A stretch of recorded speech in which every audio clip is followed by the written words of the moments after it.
corner of the Japanese web for the anime. The hunt fizzled out and eventually ended some years ago, with most people believing it to be fake. The original poster even came out and claimed it was a hoax.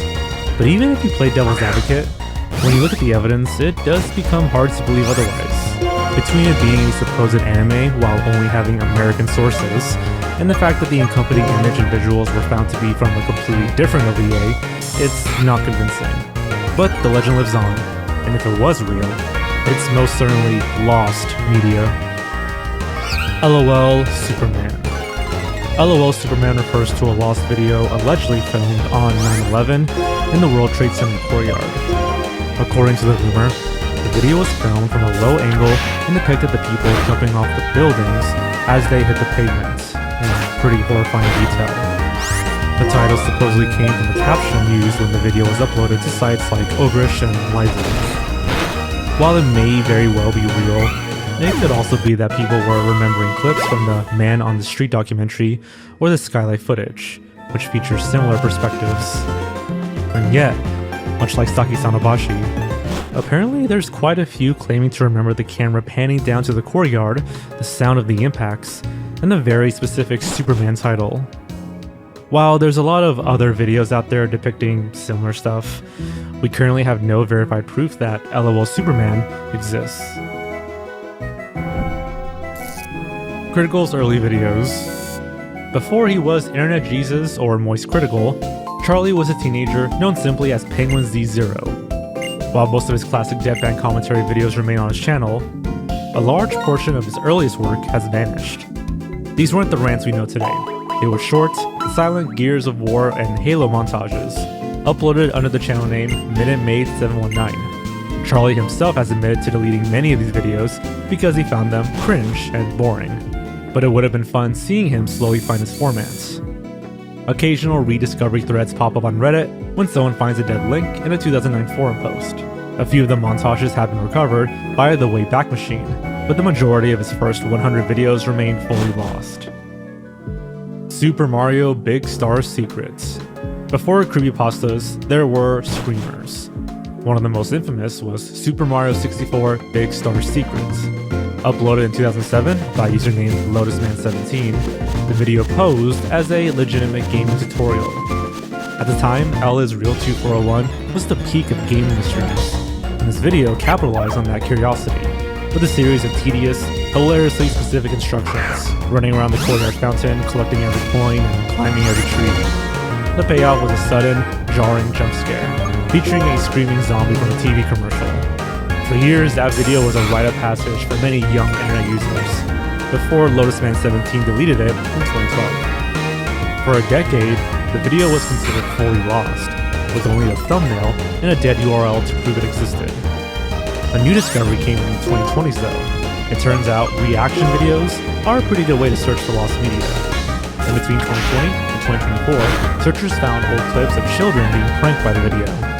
These videos were filmed on handheld cameras in 2007 and captured the audio, as well as some lost footage reflected in the monitors.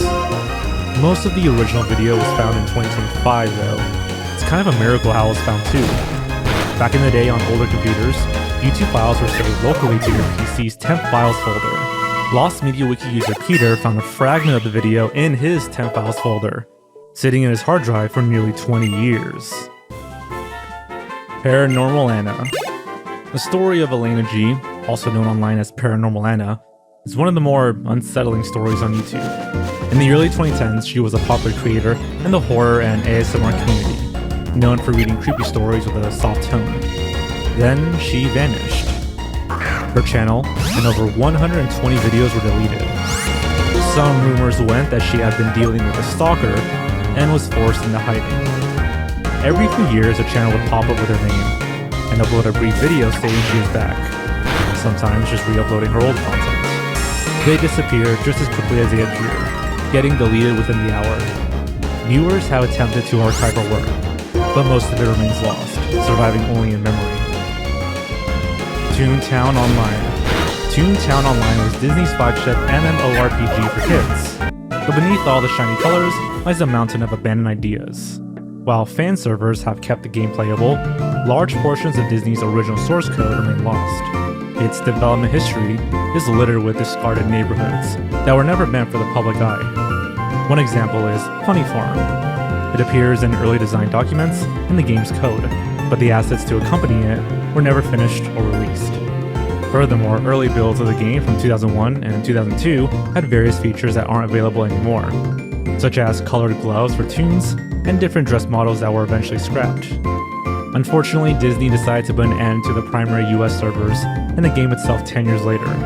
In lost media terms, it's partially found by virtue of some of the assets having been found, but there's just as many assets that are still lost. Walt's Warning. In 2009, to promote Season 2 of Breaking Bad, AMC launched an interactive flash game called Walt's Warning. It was designed by Ralph Creative. It required your name, location, and a photo, and was used in the gameplay itself. Eventually, you'd get tackled by Walter White in the desert, after which Bryan Cranston would look directly into the camera and say your name. He had apparently recorded thousands of common names to ensure the experience felt terrifyingly intimate. Walt would then knock you out, and you'd wake up in the RV, where he would intimidate you into silence, holding up a photo of your face and burning it. It ends with you waking up in the desert, next to a sign that reads, "You can't hide in X city, John," but with your city and name. The site was taken down forever in 2012. While the individual video clips of Bryan Cranston's performance can be found on YouTube, you can't play the game anymore, making it only partially found. Twitch Plays Pokemon. Twitch Plays Pokemon, or TPP for short, was lightning captured in a bottle. In 2014, millions of people collaborated and followed each other for the control of a single game of Pokemon Red. While the memes like Lord Helix and Bird Jesus lives on, the actual recording of the events is pretty much Swiss cheese. Specifically, the chat logs, the literal DNA of the stream, have massive gaps. The original streamer hadn't used any sort of logging system for the first few days of the run. Not only that, but the first 35 hours of the stream is nowhere to be found. This is because the streamer, who was anonymous, hadn't been recording it until someone in chat told him to. And to add to that, Twitch itself didn't begin officially archiving chat logs until 2016. So for the most iconic runs like Red, Crystal, and Emerald, there is no official record of what was being said. To fill these gaps, the community allegedly found unofficial logs kept by private users who happened to be running IRC bots at the time. A massive TPP chat restoration project was launched in early 2025 to sync these plain text logs with surviving footage, using tools like Twitch Downloader to help. Of course, there's also the matter of the game itself. The original save files for many of the subsequent runs have been lost or corrupted. For a project that was essentially a new form of streaming, the fact that we're missing the most essential part is a huge shame. For now, while it remains partially found, the start of it is fully lost. Jawed. Jawed Kiram is famous for uploading Me at the Zoo, the first video in YouTube history. However, the channel Jawed was originally much more than a one-video show. In YouTube's infancy, between 2005 and 2006, Jawed uploaded a series of mundane experimental clips that essentially function as stress tests for the new platform. These included titles like Rolling Down a Hill, Dancing, Yoda After Grooming, and Exploration of an Abandoned Building. Jawed eventually deleted almost every video on his channel, leaving Me at the Zoo behind. However, in 2013, Jawed briefly came back to protest the mandatory Google Plus integration, changing his video description to, "I can't comment anymore since I don't want a Google Plus account." It was a small act of rebellion that actually got him a bit of attention again. Suddenly, his deleted videos became sort of like the cave paintings of YouTube. A few of them have been recovered by the Wayback Machine, but a lot of them are gone, existing only as titles and old site indexes.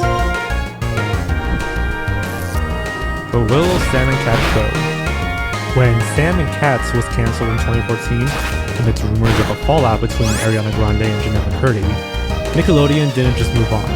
They attempted to erase the brand's entire connection to it. This included The Little Sam and Cat Show, a 59-episode animated web series that could be seen on Nick.com.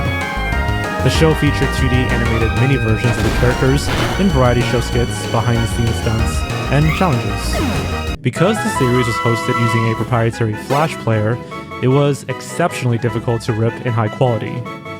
When the Sam and Cat website was taken down following the show's controversial end, nearly all of the episodes vanished. For years, the only evidence of its existence was a few promotional trailers and 2-minute best-of compilations. Some people made an effort to recover about a dozen episodes on Dailymotion, but the majority of the series remains lost. Geronimo Stilton.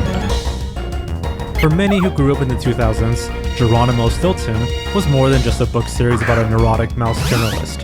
It was a whole multimedia franchise. While the 2009 animated series is widely available, there exists a darker, more elusive history of the mouse from New Mouse Island.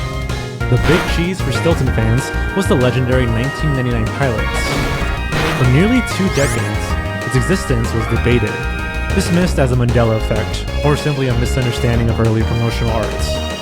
Produced by Studio Strendamani, the pilot stayed closer to the book's original art style than the 2009 reboot. For years, the Lost Media Wiki listed the pilot episode as non-existence confirmed, after several leads went cold. However, in late 2024, the community struck gold.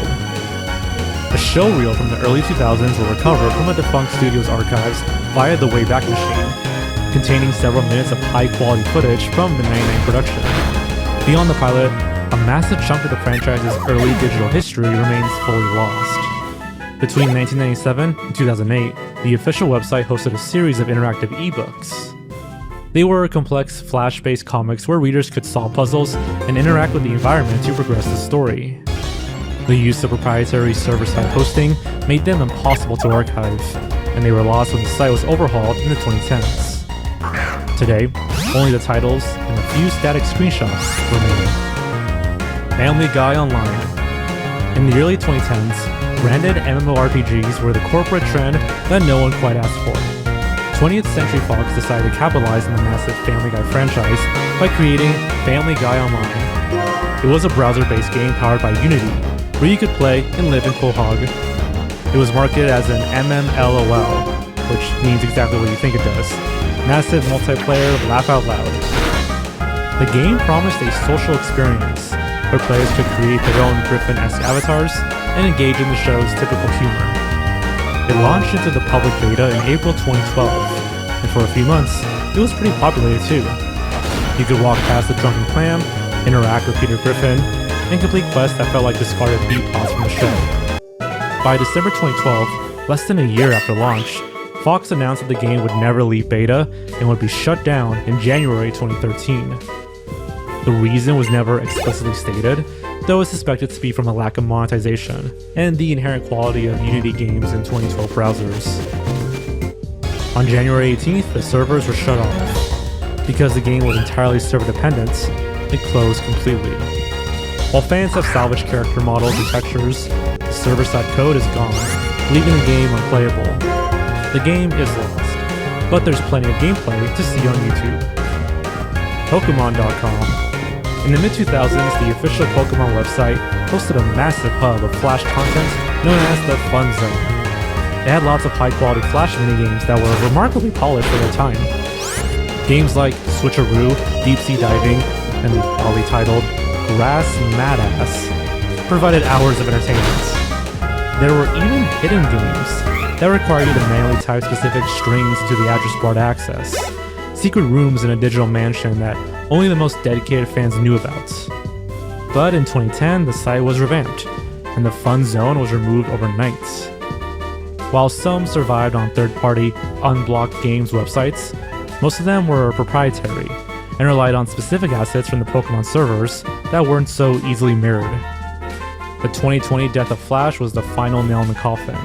Even projects like Blue Maxima's Flashpoint, the gold standard for web game preservation, struggled to replicate the full experience because many of the games were part of an integrated trainer token economy that is now offline.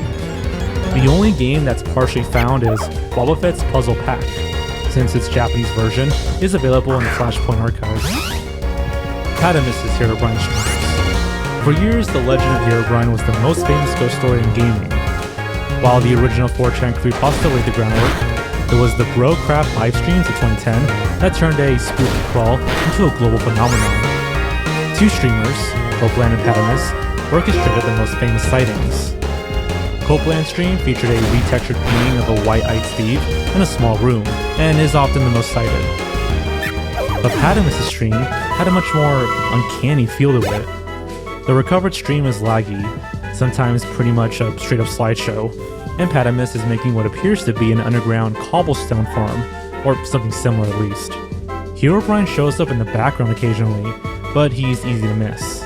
It had convinced thousands of viewers that they were seeing some kind of glitch, and for over a decade, these streams were considered the biggest of Minecraft lost media. Because they occurred on early streaming platforms like livestream.com, which didn't automatically archive VODs the way Twitch does today, the original full-length footage vanished almost immediately after the live broadcast. All the community had were low-quality clips, blurry screenshots, and the infamous hits.html jump scare page. The lack of footage only added to Herobrine's mystique. It made it all feel like an urban legend.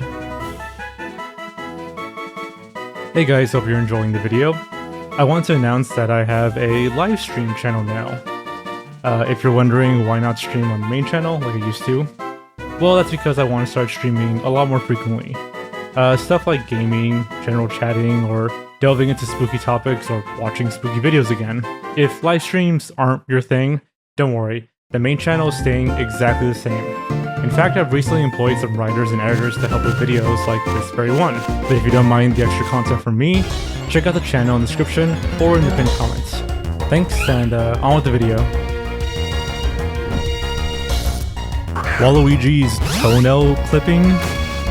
In the pantheon of strange internet artifacts, few things are as cursed as Waluigi's toenail clipping. It's a pretty weird flash game from the mid-2000s, living somewhere between shock humor and official marketing. According to those who claim to remember it, the animation featured a highly detailed close-up of Waluigi giving himself a pedicure. You gotta wonder who really wants this, but there is a search for it. During this time, animators often competed to see who could create the most unsettling detailed depictions of beloved franchise mascots. Despite the rumors, there is a total lack of a surviving file. While thousands of Waluigi parodies exist, the specific toenail one has become a myth.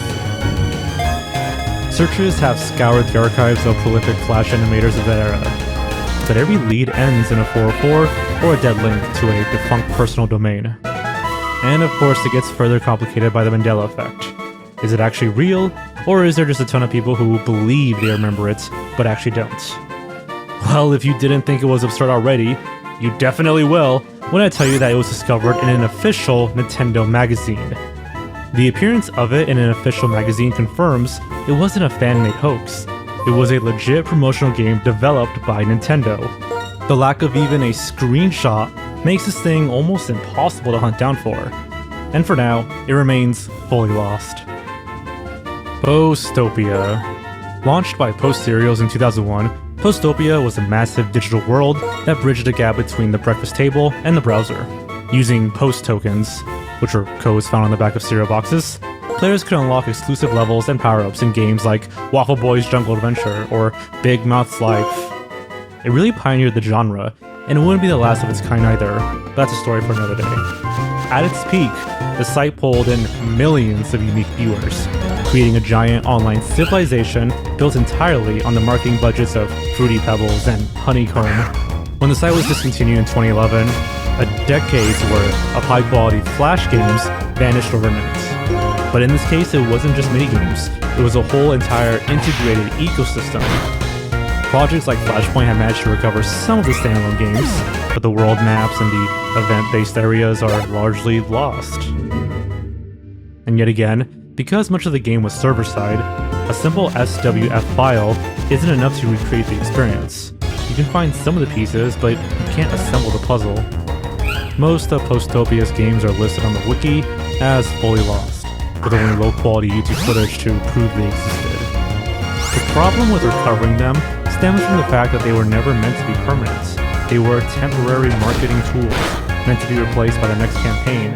But I remember playing Postopia as a kid, and it's really nostalgic to me and kinda sad that it's just lost forever. Nick Tropolis. Now, if Postopia was a collection of games, Nicktropolis was a true virtual society. Launched in 2007 by Nickelodeon, it was an isometric MMO that allowed kids to create Nick self-avatars and explore locations based on shows like SpongeBob or Danny Phantom. It was a massive success for Nickelodeon, reaching over 7 million registered users in just 1 year. Players could decorate their own rooms, watch video clips in in-game theaters, and chat with automated chatterbots posing as Nicktoons. In 2010, the game was rebranded as The Club, and by 2014, Nickelodeon shut it down entirely to move toward mobile apps. Because the game used the VO SDK engine, traditional private servers remain out of reach. But the search for Nicktropolis took a turn in recent years with projects like Nicktropolis Time Warp. It's pretty much a reconstruction of the game, using thousands of screenshots and screen recordings to manually make it from the bottom up. It's open source and uses HTML5. It contains a lot of features from the original. However, for all intents and purposes, Nicktropolis is partially found, as of now. Aphex Twin's Stolen MP3. The story of Aphex Twin's Drux is one of the most famous instances of forced releases in music history, and it's one of the first big cases of electronic music lost media.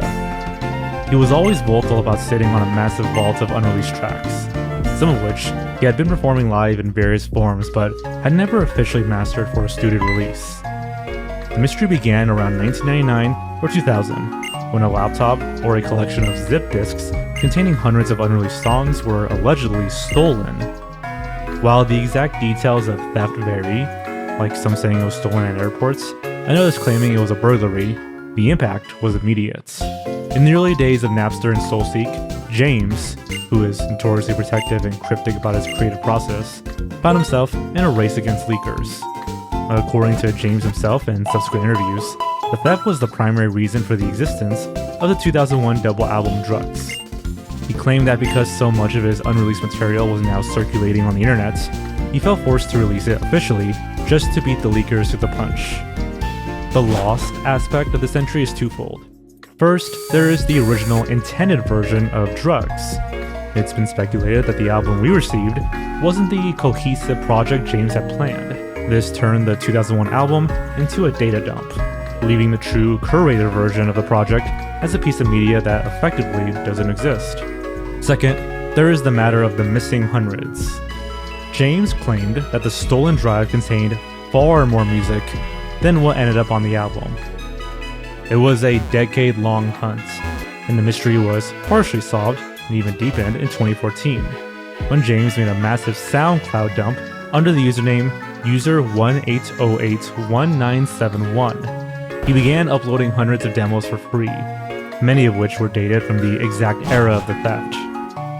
While this provided a sense of closure, it also confirmed the scale of the loss.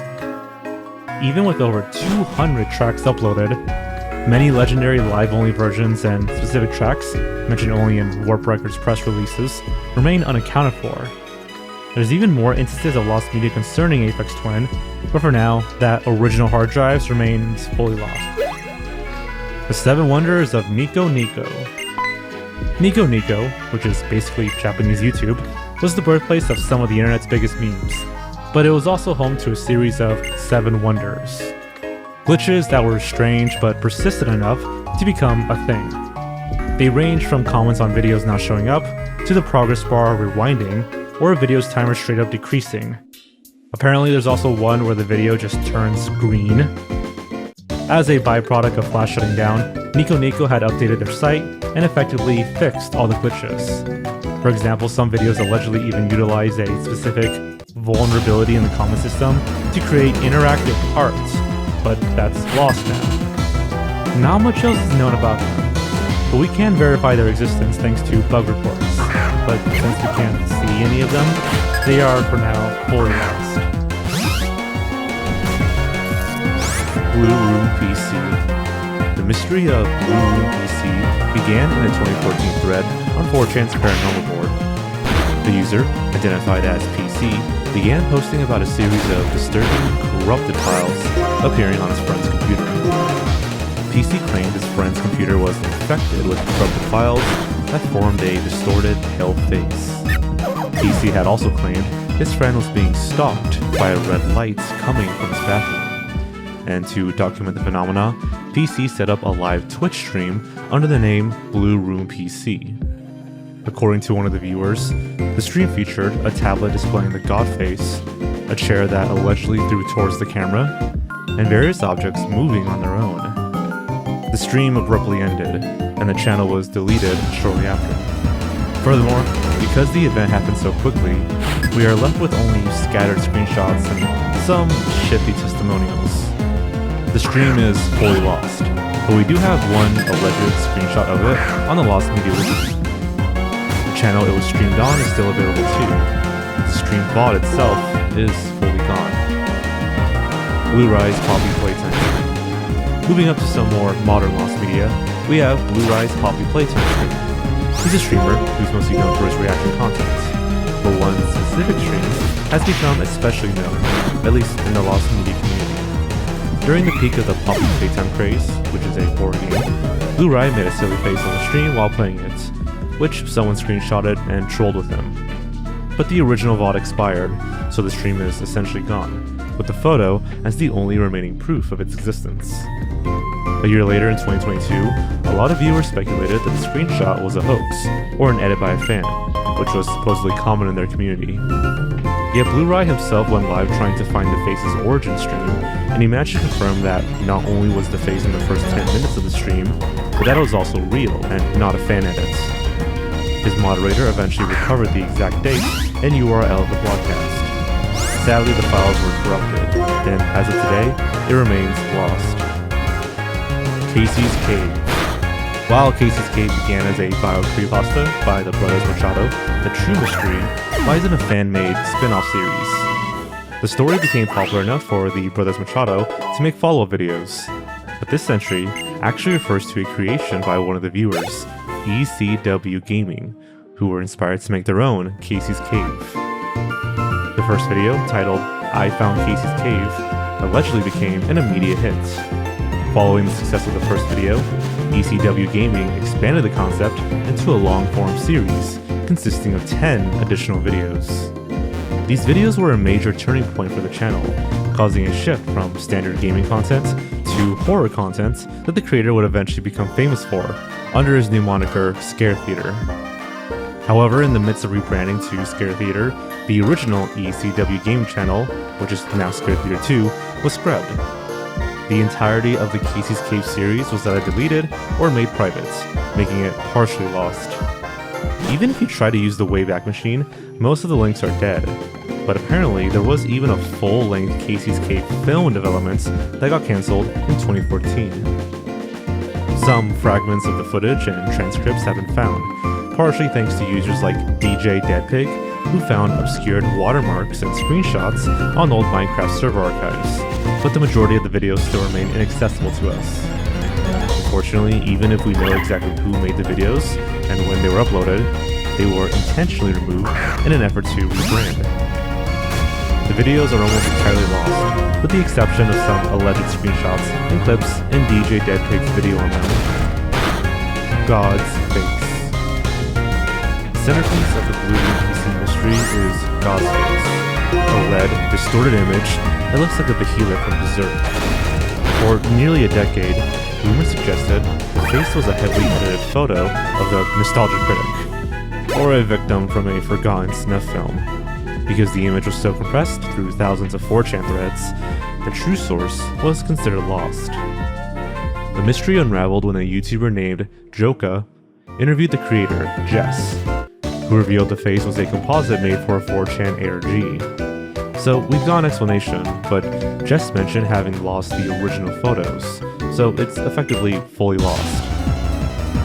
Hotel 626. Created by Doritos in 2008, Hotel 626 was a massive, high-production, interactive browser horror game. The site was only open from 6 p.m. to 6 a.m. in your local time zone. When you checked in, you were subjected to a series of terrifying live-action sequences where you had to use your mic and webcam to survive. It was one of the first times a piece of media used your own hardware to scare you. When Doritos discontinued the campaign, the Flash-based site vanished, and since most of the logic and scripts were server-side, can't just download a file and run it. It's gone. At the very least, we can not only confirm its existence, but even view a bit of the gameplay on YouTube.